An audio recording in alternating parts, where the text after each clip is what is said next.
I will not disappoint as the sports minister. That's according to him.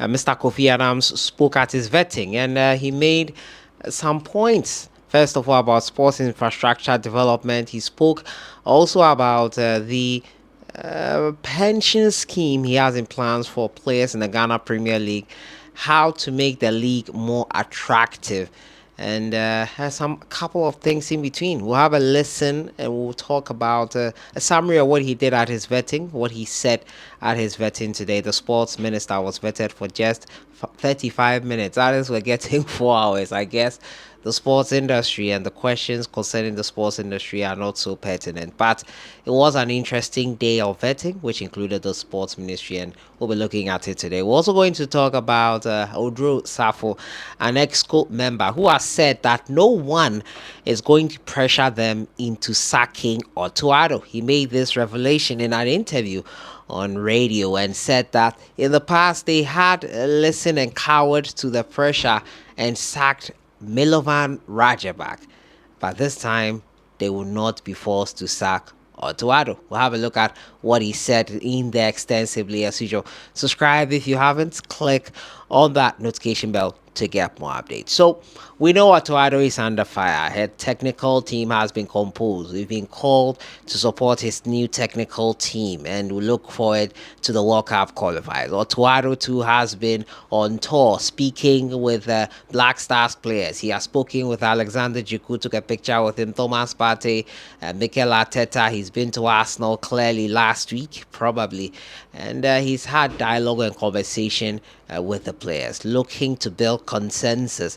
Unity is essential to get us the results we need in the next World Cup qualifiers. We have to be in World Cup 26.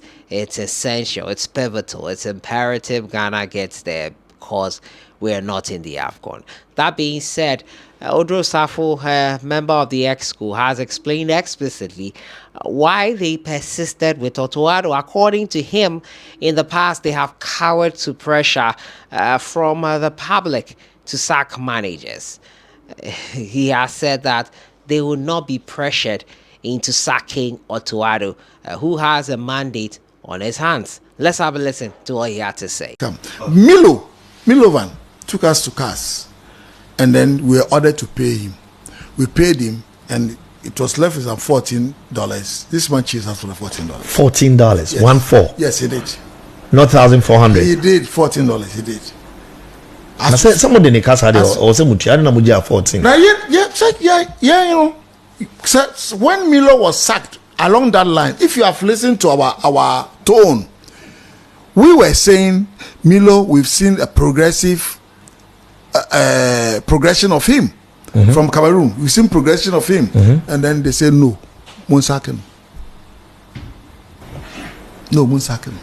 The minister advised. No, you people, the Ghanaians. The Ghanaians. Munsaken. So pressure was put on us to sack the coach, and we did. And this time, we will not allow anybody to put pressure on us to sack a coach. We've seen coaches who have failed in their 1, 2, and done well in their third. And we gave this young man a job to do.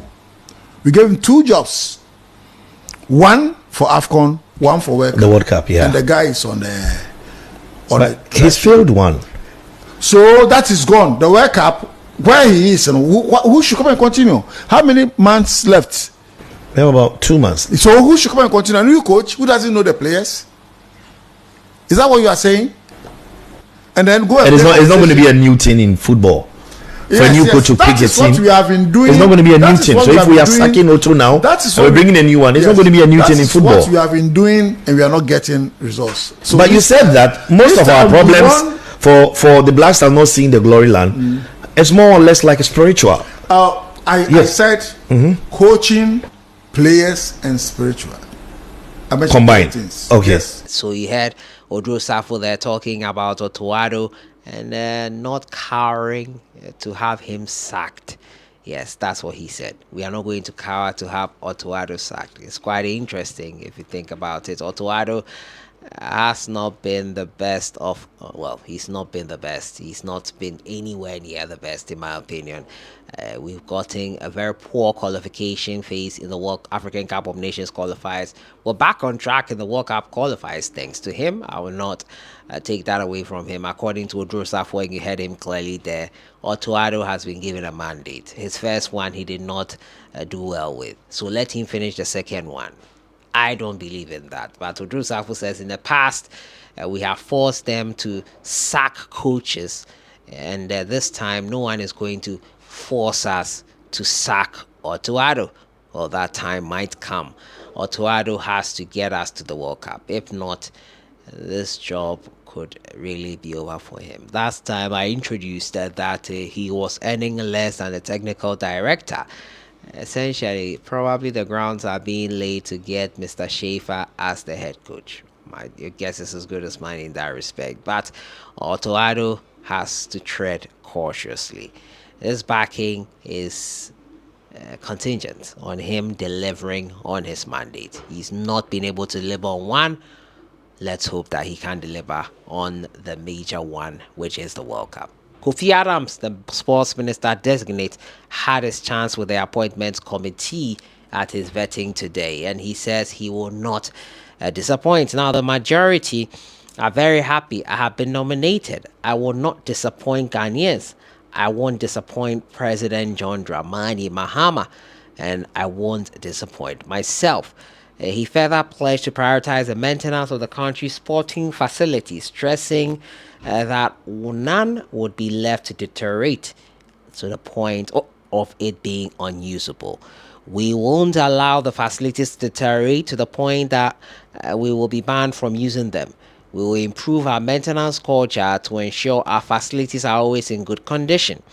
After his vetting on Thursday, Kofi Adams will be hoping to secure approval from the appointments committee. He also spoke about the fact that a pension scheme for retired or players who are not in action will be set up. He also spoke about the Ghana Premier League. We all know the league is suffering a lot. He talked about how to get more fans into the stadium. He also talked about the fact that it was all about the stipend or the monies that they were being paid not being enough for them to go out into war-torn areas to play football. Just to play football, they go into war-torn areas. Just because the money here in Ghana is not good enough. They'll try to improve that. The steps needed to improve that, he did not explicitly say. He also talked about the fact that they'll get Ghana back to its glory days, talking about the African Cup of Nations draw that we're not involved in on Monday. He highlighted that it was essential that we get there once again. The World Cup will be imperative, the first major tournament in terms of football for this new sports minister, and he would want to be there. What I like generally about Kofi Adams at the vetting was how he was straight to the point with his questioning, how he was apt, succinct, direct, and all that. He doesn't seem like the most seasoned sports person or the most experienced person in the sports industry. But from what I heard from him, he looks like he knows what he is about. I can only wish him the best. It's the crazy terrain, the sports industry. It's like a mafia of sorts. You have to be strong and firm to deliver your mandate. And I hope the sports minister will be better than the previous sports minister, who had some questions of his own on the maintenance of the sports facility. So I think we will get an upgrade. And that is how I'll end today, talking about the vetting of the sports minister and also Oduro on not being pressured to sack Otto Addo. I'll see you guys in the next one. Have a great evening.